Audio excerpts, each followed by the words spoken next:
Welcome to Talk Radio. We have with us two distinguished guests. On the left, we have Mr. O'Leary from Ryanair, just took over as the new CEO. And on the right, we have Miss Legacy from Alitalia. So let me start with you, Mr. O'Leary. Tell me, are you totally out of your mind? You've just become CEO of a company that can only make losses. They know nothing else. Are you crazy? Yes, sir. But, well, what are you going to do? Apart from being a madman, what are you going to do to do something different in this industry that's been like this for years? This industry is changing. We are going to be leaders of this industry. Everything you know now is changing. Business class and economies, who cares anymore? Nobody cares. We're getting rid of the business class. And so people on business economy, who cares? It doesn't matter, they'll book whatever. And also on the booking, we're going to go direct booking. So you ring, you phone, we get rid of those travel agents. Those guys are leeches, get rid of them, out. And secondary airports, we fly to secondary airports. Nobody wants to fly to main airports. They don't care.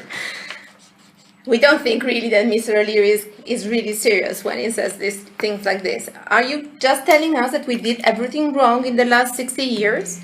Come on, the industry makes its profit on the business class. Are we really going towards making flying a commodity? Getting rid of our traditional sales channels. Come on, is it do-it-yourself? Things are changing. You have no idea. Things are changing. Airports will pay us to come. Deregulation is coming and things are changing. Oh, come on. That is crazy.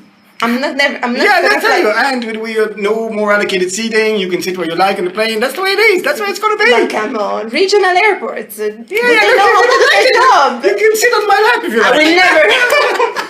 Why not? No seating. Come on. I think. Of course you'd love it. I know it. You'd love it. Yeah, of course you would.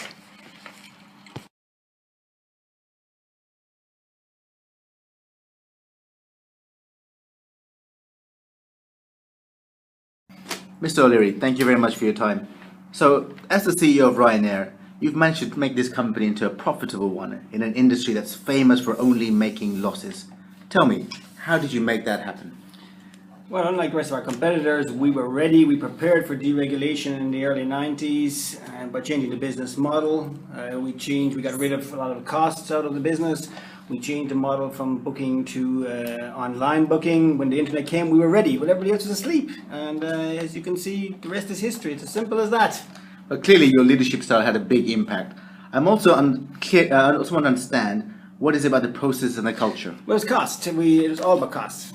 Complete focus on costs. Even these girls behind me are focused on costs. It's about, we changed the model from having no overnights. Our pilots don't overnight, even though some of them probably would like to, but they don't do that. So our planes come home every night. It's a one plane type. We just changed from, instead of having many different aircraft types, when I joined at 4, now we have one, because that streamlines the maintenance, makes it easier, and we get good deals from Boeing for that as well. And we fly to secondary airports.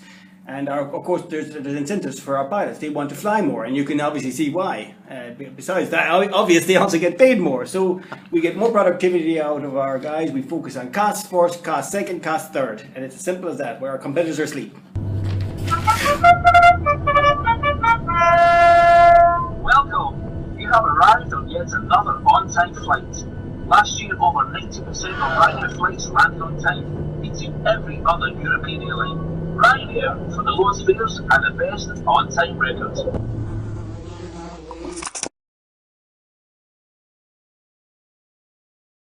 In the early 90s, deregulation and the internet shake the airline industry. We have seen how Ryanair, originally founded as a premium airline, was agile and reinvented itself in order to take advantage of the changes.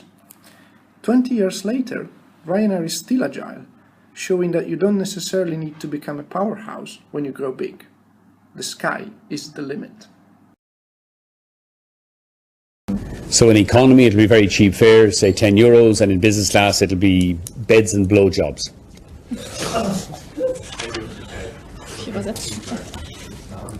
In economy. In business class it'll all be free, including the blowjobs.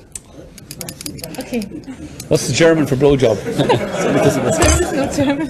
There's no German for blowjob! Terrible sex life in Germany.